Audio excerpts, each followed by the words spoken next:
Yes, sir. You heard that right. I know it's a little bit of a switch up. Usually you're set to hear morning jocks from 6 to 7 with Damian Mitchell, who is the voice that you hear right now, and Conrad Van Order. But we're in the holiday season. We're hosting a little bit of best of. We got 4 hours of McElroy and Cubelic in the morning. I am live. Damian Mitchell, 205-834-9450. Feel free to text in. We can have some conversations, but today, mostly we're just going to get back to just the swings, the best of, some of the home runs that we may have hit just throughout the show. Try to keep you up to date. If anything breaks, I'm here. If you just want to wish me a Merry Christmas, feel free. Again, 205-834-9450. You can tweet at the show at Mac and Cube or tweet me directly at RunDM6. But for 4 hours, I'll be carrying everything for you, just replaying some of the stuff that we've already gone through, have some great conversations, a couple laughs here and there as we get you set for the Christmas season and the holiday season coming up. Of course, Christmas is 2 days away. Hopefully, everybody's gotten all their Christmas shopping done because if you're in the store on Christmas Eve or the day before Christmas Eve, boy, just buckle up, to say the least. But we continue just having some fun, talking some ball, and let's get back to it. The playoffs were this past weekend, and just kind of recap what went down at Oklahoma as Alabama comes back and knocks off the Oklahoma Sooners. Get a little bit of revenge for the past 2 times that they've matched up, especially when it matters most, because now you get a chance to go on and take on the Indiana Hoosiers in the second round of the college football playoff. So let's hear the guys discuss what went down in the Bama-Oklahoma matchup and start things off on Mac and Cube. Had to kind of get set up and saw a couple people outside the stadium. It was, listen, we got into College Station at 2 a.m., so, waking up at 7:30 to be able to get going for a game, it's, we weren't necessarily moving fast, but we had a couple things to try and knock out and get done. But either way, once I got in, I knew, I was like, he's going to already be up there. So it was, we were cutting it kind of tight once we got onto the field. But either way, it was the scenes, man. Both scenes were just incredible. I talked to Joe Castiglione early in the day, and he was, because I did Feinbaum before, and that was in the stadium, and he was on before me, and we were talking. I said, what are some of these surprises you got? And he kind of just grinned and didn't give me the full extent of everything. He's like, this laser light show is going to be awesome. He said, the flyover is going to be cool, which they didn't have the real flyover, but thankfully we kind of got like practice, and I believe they were F-18s. Like 4 of them came by, 2 came by twice, and they were low, and that was unbelievable. And then just the crowd was into it. It was a great scene. College Station was literally off the rails. I mean, that place was – that first snap, Greg, was as loud as I've heard that place ever, and I've heard that place get pretty amped up. But the fans in College Station did not disappoint at all. No. It was a great scene, and it was exactly what I expected. And for it to be an 11 a.m. kick and for it to be that energetic was pretty impressive. Because I even said it to Sean. It was during our rehearsal. We went back to the field with the rehearsal. And I looked behind me. We go about a half hour before the game goes live. And that's when we rehearsed our open. And I'm sitting there looking behind. I was like, gosh, I don't know if we should do backs at the field. Man, it doesn't look great. And by the time we finished rehearsal, which is probably 10, 12 minutes later, it was packed. So it's like from the time between, 11:15 to 11:40, the entire stadium went from about half full to overflowing. And the energy went on kind of that same level of trajectory on the way up. And it was amazing. It really was. It was absolutely amazing scene. But those home playoff games, and you did one last year, right? No, you didn't do one last year. Not a home game. That was your first time to see the home playoff game. Yep. Right? Yes. Insane. Like, it's the greatest scene ever. And we're very fortunate. You and I are both very fortunate. We get to do a lot of awesome environments, a lot of awesome games. I love what we do. And my favorite part is the energy leading up to and right at kickoff. And nothing compares to what I've experienced in those 2 home playoff environments at Notre Dame last year and at College Station this year. They're just the greatest thing ever. To the point where I honestly want everyone to have a home playoff game at some point just so they can understand what we're talking about. It's insane. It's amazing. It was fun to be there. And I will say this, the buildup in town Friday in Norman had me a little concerned. And I think it was because it was a Friday. You know, they let all the local schools out, by the way, in Norman on Friday, which is incredible. But it just love that. During the day, moving around, it did not feel like a playoff game. And it just you were kind of like, oh man, is this going to be as good as people say? Is this going to be what we think?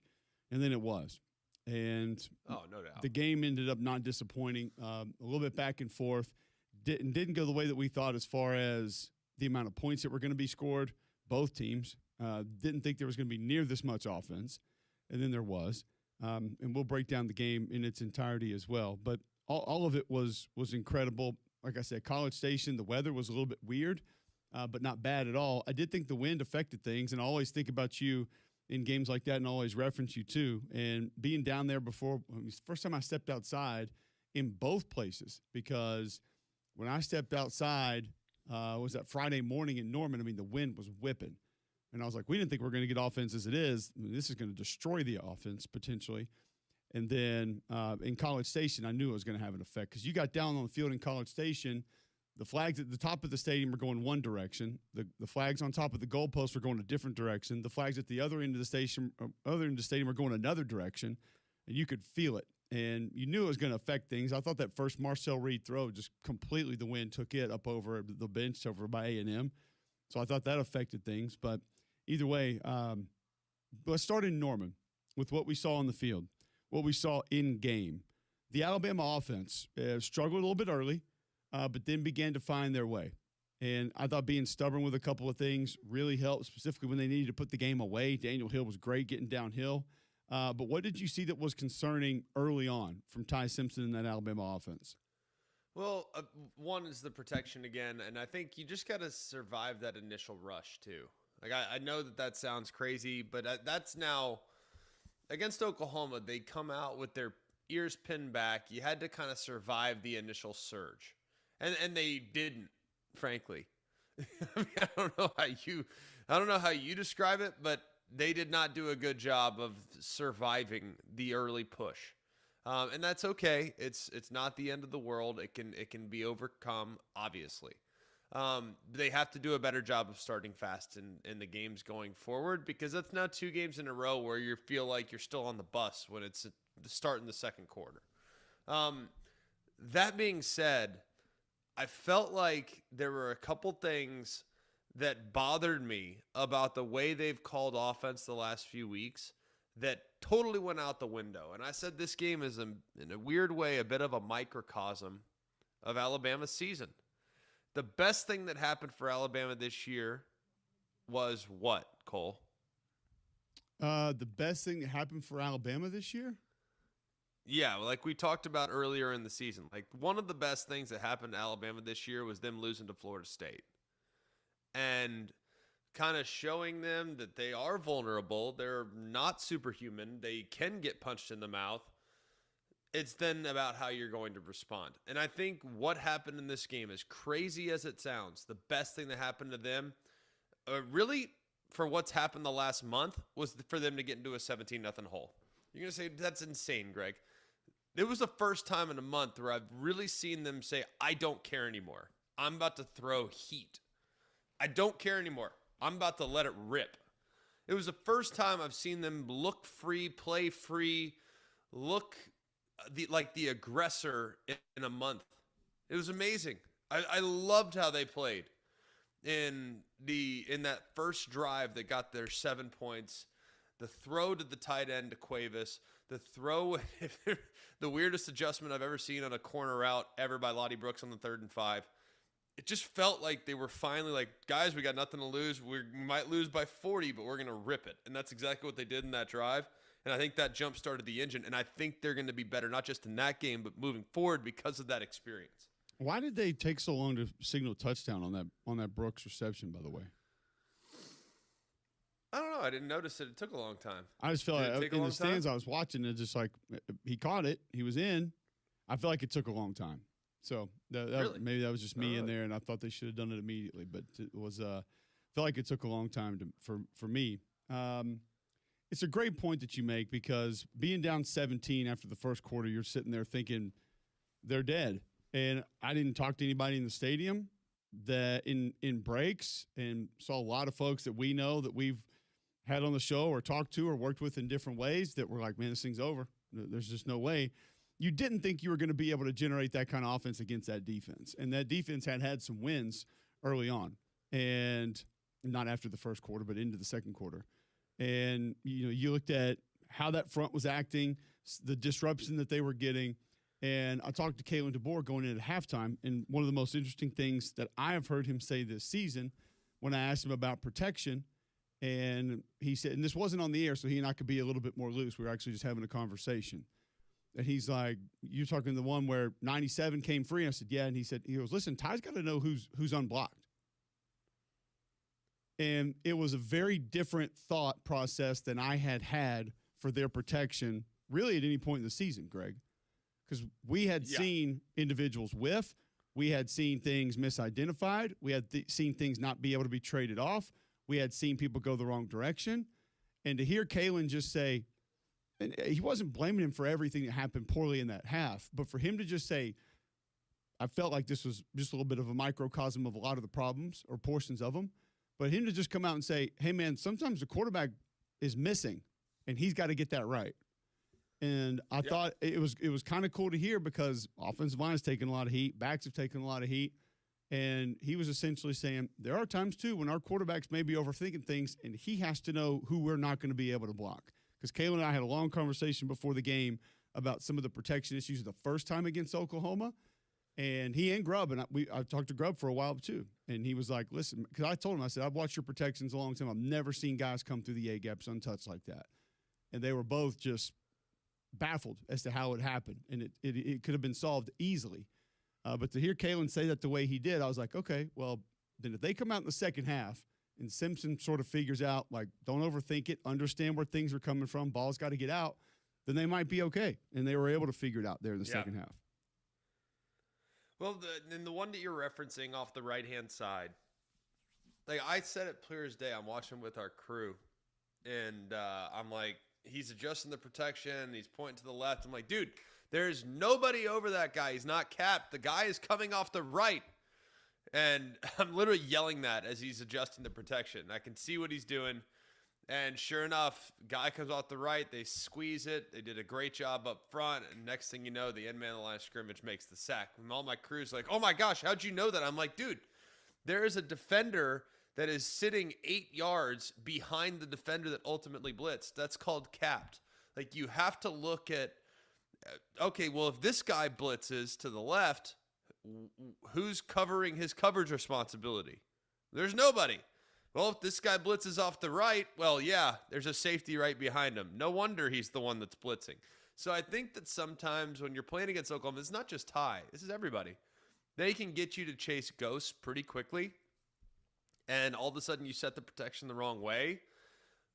But Ty did the thing that was frustrating about that play is that Ty never looked.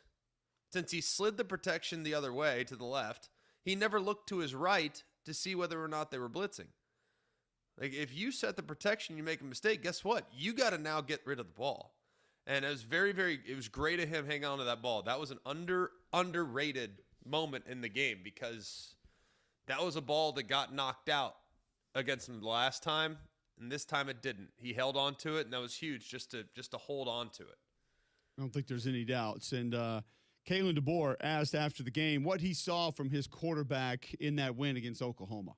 I saw a guy committed to just bringing energy. Your quarterback's so important, and obviously with Ty and our success revolving around what he can do, he committed to it last night, and said it to the whole team that I'm just going to give you everything I got from an energy standpoint, and I think that just led to him going out there and making some plays. Him pulling on the ball on some times when you could just hand it off, a little bit of the RPO stuff. Him doing that in some critical moments, it was really great to see him do that. And then our guys go make some plays for him was the second part of it. Something that when we're struggling, just someone not stepping up, I felt like they did that in the first quarter. They made some diving catches and along the sideline, and we were just, coming up short. But guys started making plays for him. He started having confidence in them, and they found a way to move the ball. So that's Kalen DeBoer on his quarterback after the game. Those are the guys discussing the Alabama victory over the Oklahoma Sooners in the first round of the college football playoff. Now you've got to dance in the Rose Bowl with the number one team in the nation, the Indiana Hoosiers. That coming up on New Year's Day at 3 p.m. It's going to be an interesting matchup, to say the least. We continue on with the best of McElroy and Cubelic in the morning. I see your text messages, 205-834-9450. Appreciate all the Christmas love. I'll read a few as we continue on this show.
6:20 here on December 23rd. Welcome into the best of McElroy and Cubelic in the morning. I am your host for the next few hours, the one and only Damian Mitchell. And I'm here. We're recapping some of the best things that we've discussed here during this holiday season. Also wishing you and your family a happy holidays. And I appreciate all y'all chiming in on the Jocks text line 205-834-9450. Like our buddy Jamie, he says, "Good morning, Damien. Merry Christmas to you, buddy." Hey, Merry Christmas to you as well. Appreciate it. All about the Christmas cheer. Hopefully everybody has done their Christmas shopping, gotten everything out the way. But, of course, we still got some ball going on throughout the state for sure, with Alabama taking on Indiana in the Rose Bowl to start 2026. Should be interesting to see. But let's continue our best of show as we go to the one and only Paul Feinbaum as he spoke yesterday with Greg and Cole, just recapping the college football playoff. What were your thoughts on Kalen DeBoer and Alabama coming out of that win against Oklahoma? It was a seminal moment, maybe his biggest and most important moment, because if you could freeze frame the first quarter and what was being said, social media wise, text wise, friend to friend wise, it almost seemed like the depths of his existence, and in a nanosecond it all changed, and now nobody's talking about him leaving, nobody's talking about wanting him to leave, and Alabama heads to the Rose Bowl, and the most optimistic fan can see a path to greater things. So it was his most important win in a playoff game, in a hostile environment, and it's just truly remarkable how things change so quickly. It is funny. It's absolutely a prisoner of the moment world. I do feel like, and we'll get to the game in a second, Paul, but I feel like Kalen DeBoer, knowing the overtures that have been made by Penn State and Michigan, knowing that Michigan basically threw a blank check at him, not basically, did. And yet I feel like the fan base has really changed their perspective on Kalen DeBoer, and maybe are starting to really appreciate him a lot more, and maybe thinking to themselves, hang on a second, this guy's actually pretty good. It took a little while to get there, and you still have the vocal minority, but how do you think the fan base has kind of changed over the last several weeks about their evaluation of Kalen? I think it's always been a fickle fan base. We know that, and everybody understands the circumstances. And I just think that he was viewed unfairly by everyone, including myself, because of the comparison. But he knew that. Everyone knew that. Greg Byrne knew that most of all. And I think sometimes you just have to prove yourself. And all the things that happened this year, as good as they were, there was also the bookend defeats that haunted people and what got most of the attention. And while I think we could all agree Oklahoma is not a national championship type of team, it was an important venue to win a game like that. And I think sometimes those moments change. Now, I frankly don't think even a loss or whatever kind of loss to Indiana is going to change that. I think fans appreciated it. The realistic ones go, you know what? Where would we have been had he walked out after a loss to Michigan the next day? After the Oklahoma loss to Michigan. So I think sometimes you have to appreciate the moment, and I think it may never be perfect for Kalen DeBoer because of he is not Nick Saban. We all knew that, and nobody is, but he's still considered among the elite coaches in the country, and that really matters. It's like I said on your show Friday, Paul, that there's a little bit of an understanding because it felt like there's a lot of frustration, anger from Alabama fans. And maybe it needed to be reversed. Take a step back and have the understanding that two prominent programs in all of college football are going out of their way to try to hire your guy. What should that say to Alabama fans? Well, it should say that when Greg Byrne went out and hired a coach nearly 3 years ago, he picked the best of the bunch that are available. And you start – I think what you have to look at, Cole and Greg, is would you rather have Kalen DeBoer or Brent Venables? Would you rather have Kalen DeBoer than a number of other coaches? And I think he's going to come out very much near the top of the SEC. He's going to rank, I think, ahead of everyone else other than maybe even Kirby Smart, because quite frankly, would you rather have Lane Kiffin than Kalen DeBoer? And I know I heard a lot of people say that recently, but what are you getting with Lane Kiffin other than maybe more chaos? And one thing about Kalen DeBoer, there may have been some chaotic moments recently, but he's a very steely-eyed, calming type of coach, and I think we saw that Saturday night when the end of the world was upon Alabama.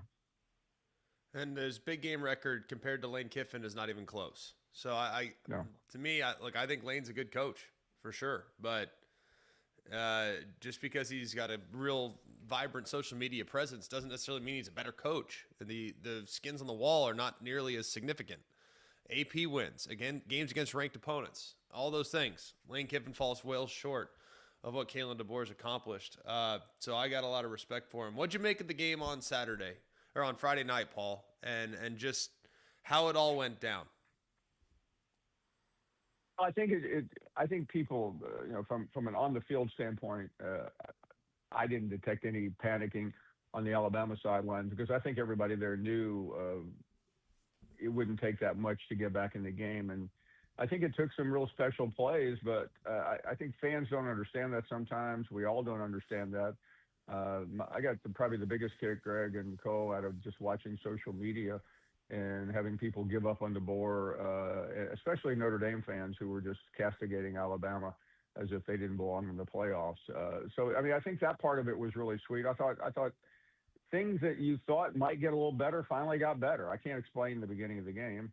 But what we saw after that wasn't perfect, but it was such a dynamic, game-changing, compelling moment when Alabama got the touchdown, when they got the interception, when they were handed a couple of gifts. Alabama took the gifts and didn't throw them right back at Oklahoma. So I mean, it was. I mean, there was. You can't say it was a perfect game because it was almost a disaster, but the result turned out to be about as close to perfect as it could get, considering the circumstances. Paul, I want to move to a different game. The game I think that we thought we were going to get Friday night, we actually got Saturday morning in College Station, a bit of a rock fight. What do you leave this season thinking about Mike Elko and Texas A&M? Oh, I mean, I'll spare you the preamble that everybody already knows. I mean, on paper, it was a really good year. And I think he's done a phenomenal job lifting that program up. But the way it ended reminded people a lot of just the fact that Texas A&M can't seem to get out of its own shadow sometimes. And it couldn't have gone any worse. It couldn't have ended any more badly. And I think A&M is going to walk out of this season feeling like they left a lot on the table. And you can't say with 11 wins you underperformed when it's one of your best seasons ever. But it just doesn't feel very good. And I'll defer to Greg, who was there. But I came away feeling terrible about A&M in terms of the way this season went, even though I know better and I should be thinking more positively of it. Understandable, but Paul, I do think when you look at it, you hate how it ended the last couple of years, but it's a significant improvement over an 8-win season like they've had so many times, I feel like, in the last several years. So it feels like progress is made. It just felt a little hollow at the very end. I still think he's one of the best coaches in college football, but I think they got issues on offense. I think Marcel Reed was all over the place. The missed throws, the off targets were wild. So how would you assess their quarterback position, and what do you think they need to look at here in the offseason to make things maybe a little more competitive for him? Yeah, I mean, I just think about the night before the Texas game. We were somewhere in Knoxville, I think, and we got a bunch of Reed for Heisman paraphernalia. And he was supposed to be on the next morning, and that's how quickly it changed for him. It couldn't have ended any worse. I mean, I don't know. I mean, you have to look at alternatives. I mean, he had the compliments all over the place, and he just. I hate to judge him by the way it ended, but there's no way to get around it. He, like a lot of quarterbacks who at different times throughout the year. I mean, how many quarterbacks can we point to that were in Heisman contention and then disappeared?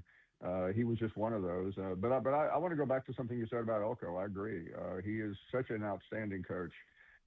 And when you consider, the swing and the miss of Jimbo Fisher and everybody else, the program is in great shape. It just just doesn't feel like it right now because of the circumstances of Saturday afternoon.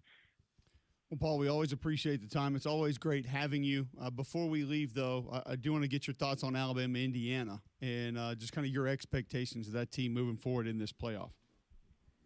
At this moment, I feel pretty good. I want to think a lot more about it, but I mean, I think from a pure matchup standpoint, it's not great because of how strong and disciplined Indiana is defensively. But I think there's a lot of pressure on Indiana in this game, and I think it will be fascinating to watch how Alabama use the experience of going on the road and winning that, and what they take into a game while Indiana has been sitting there. And I know this year is not a direct comparison to last year with the four bye teams because the circumstances are dramatically different.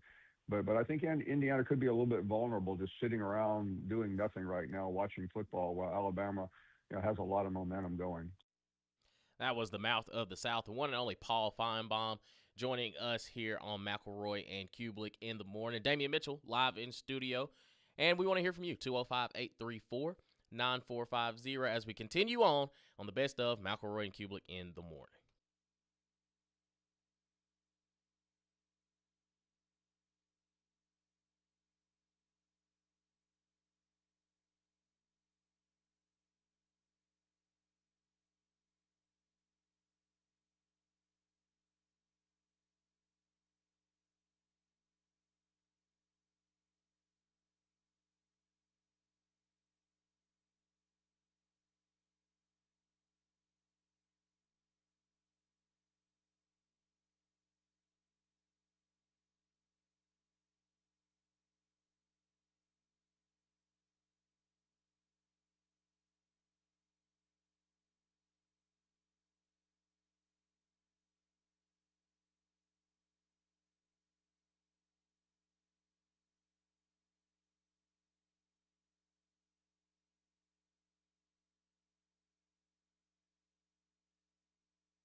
6:35 here on McElroy and Cubelic in the morning. Damian Mitchell in studio hosting a little bit of the best of as we kind of just get you set for the holiday season. You'll hear some, we'll tune it over to the Christmas things. If you hadn't got a chance to hear some of the Christmas conversations that we have on the show, we'll definitely get to those. And we appreciate you as well continuing to text on in 205-834-9450.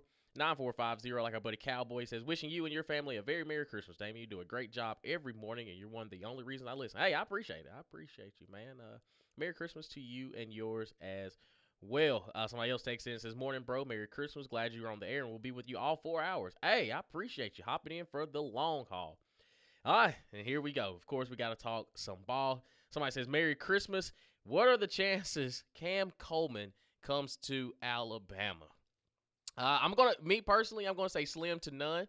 I'll give everything the human chance of 1%, but I'm 99% sure he's getting paid rather handsomely there at Auburn. But I just don't see the flip to the University of Alabama. And really and truly, would you want him when you got that receiver room? But listen, if you anytime you can add depth and add a talent that is Cam Coleman when a quarterback can't actually get him the ball, hey, it could be interesting to see. So you continue on with your text messages, 205-834-9450.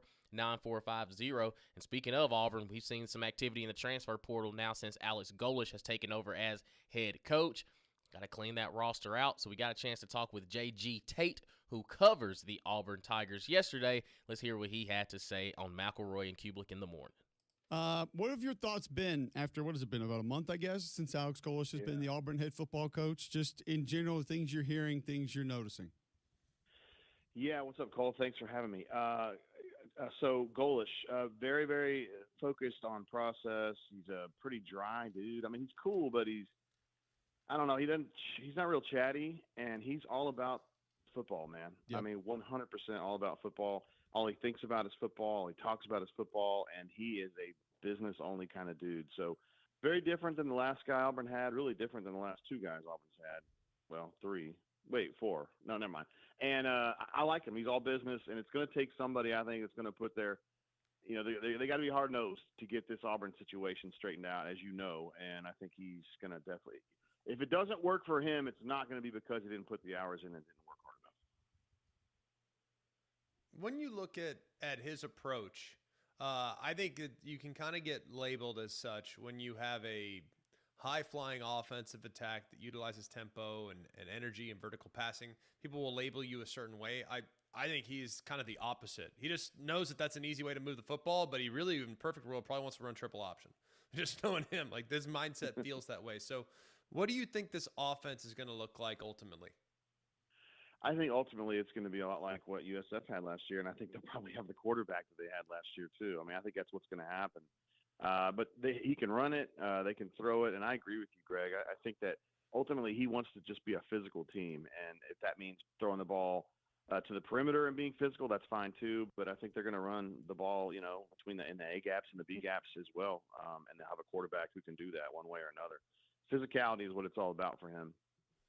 Jay Tate joining us on the Higginbotham Hotline, talking Auburn. And some Auburn fans are concerned with what they're seeing go into the transfer portal. Now, I think it's still – we haven't all trained our brains to have a full understanding of what all of this is all the time. Some can be just negotiation tactics. Some can be wanting to see who actually will pay attention to you once you're there.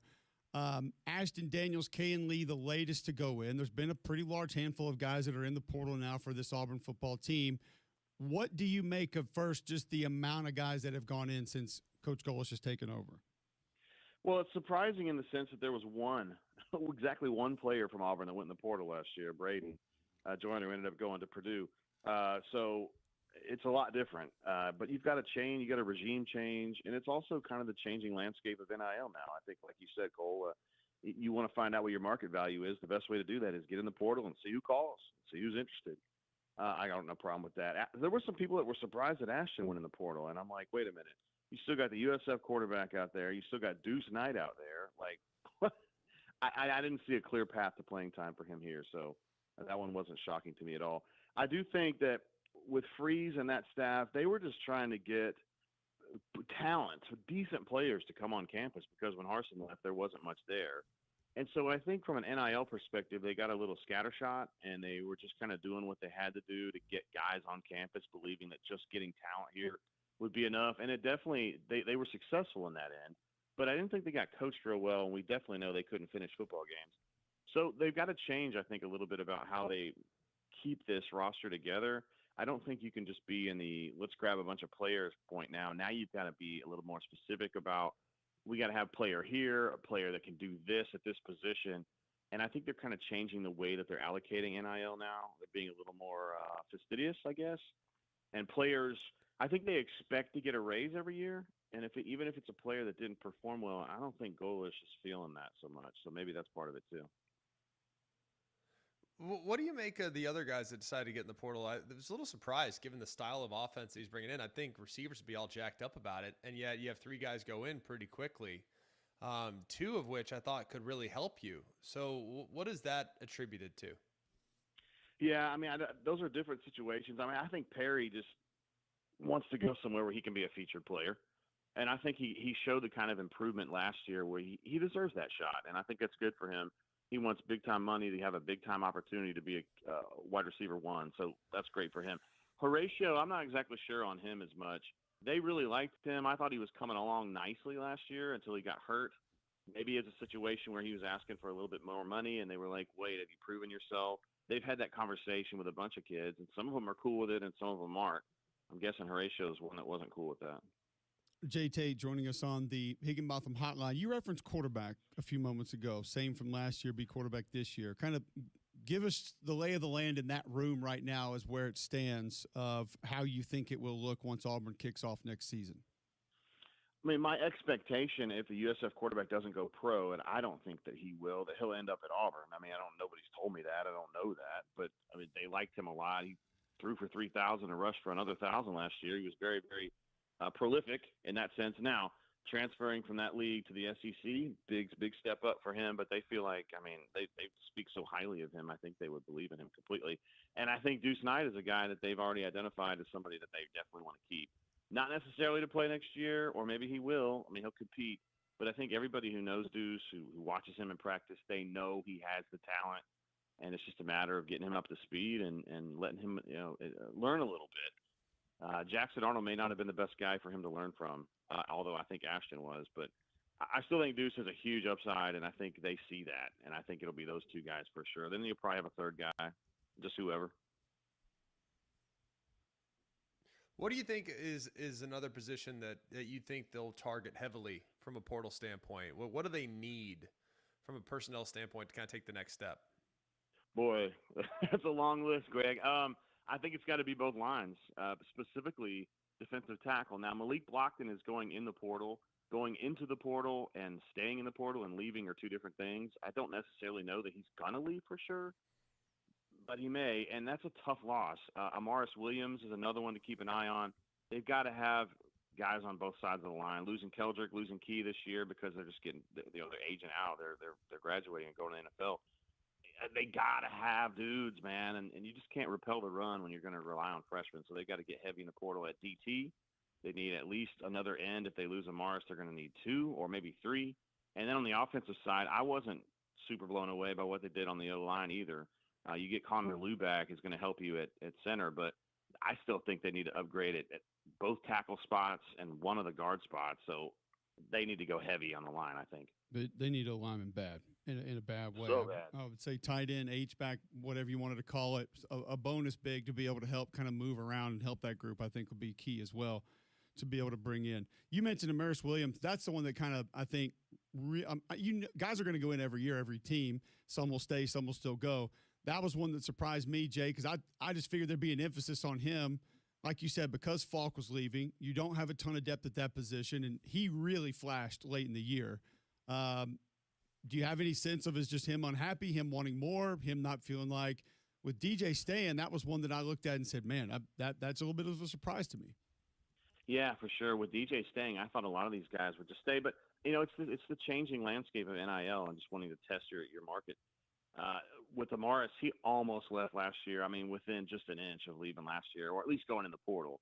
And so I just kind of always assumed that he was going to be, he would go in the portal and actually try this time. I mean, he's still a long way from home, coming in from North Carolina. And I think there's going to be a lot of teams out that way, shoot all over, that are going to be interested in talking to him. I mean, if he can make $1 million, $1.25 million, I mean, choose. I think you got to go with that. I still think if he wants $1 million and he walks into Golish's office and says that, I don't know that he has the production to justify $1 million. There's going to be teams out there that'll probably pay that, but Golish is big on production, and this whole staff is. So maybe that's where it broke down there. I think they really needed to keep him though. I think Amaris is an absolute stud. Absolutely. Jay, we appreciate the time, man. Great stuff. Great update. Appreciate you hopping on with us. We'll do it again soon. Appreciate it, man. See ya. Jay Tate covers the Auburn football program, joining us on the Higginbotham hotline. Does a great job. I think one of the best voices there is out there that has covered Auburn on a consistent basis. That was Jay Tate, who covers the Auburn Tigers, discussing just the changes that have happened so far. Of course, Alex Golish, the former USF head coach, now takes over after Hugh Freeze was fired after 2 seasons, and I guess you'd say a couple games into year number 3. So we continue on McElroy and Cubelic in the morning, the best of show. We see your text messages. Well, I see your text messages. 205-834-9450. Anything you want to discuss. Christmas, you want to discuss Alabama, want to discuss Auburn, or anything you just want to ask me. Let's have some fun. Keep it locked here on Jocks.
6:52 here on McElroy and Cubelic in the morning.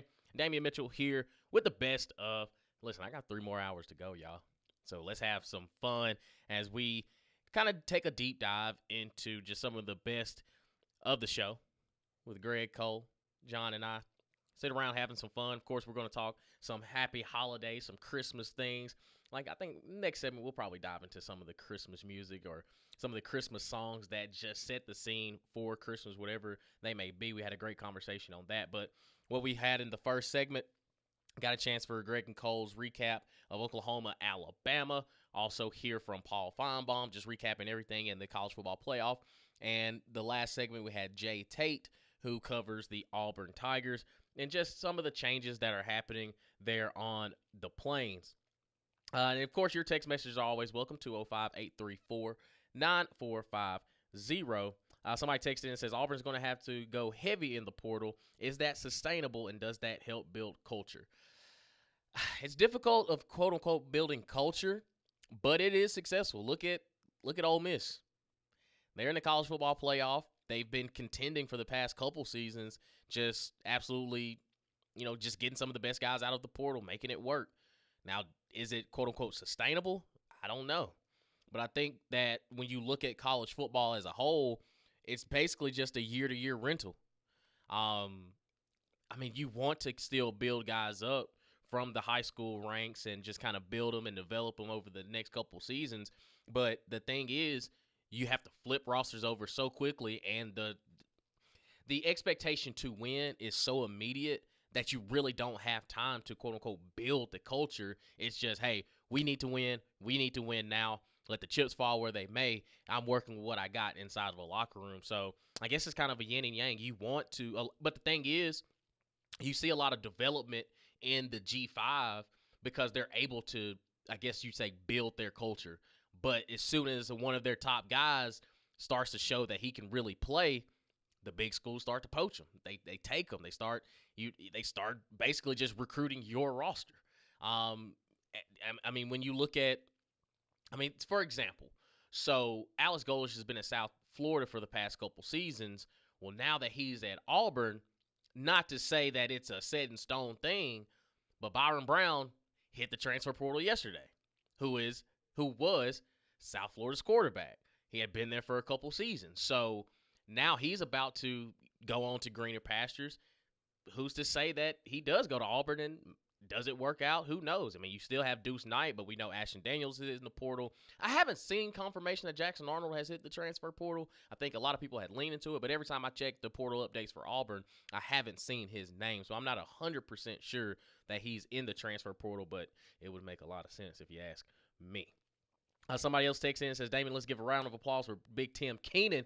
I've loved watching him since he's been healthy. The guy is just a dog and can take on a double team like no one else. Yep, he is going to be a vital piece for Alabama as they look to knock off Indiana in the second round of the college football playoffs in the Rose Bowl. Appreciate everybody sitting in the Merry Christmases.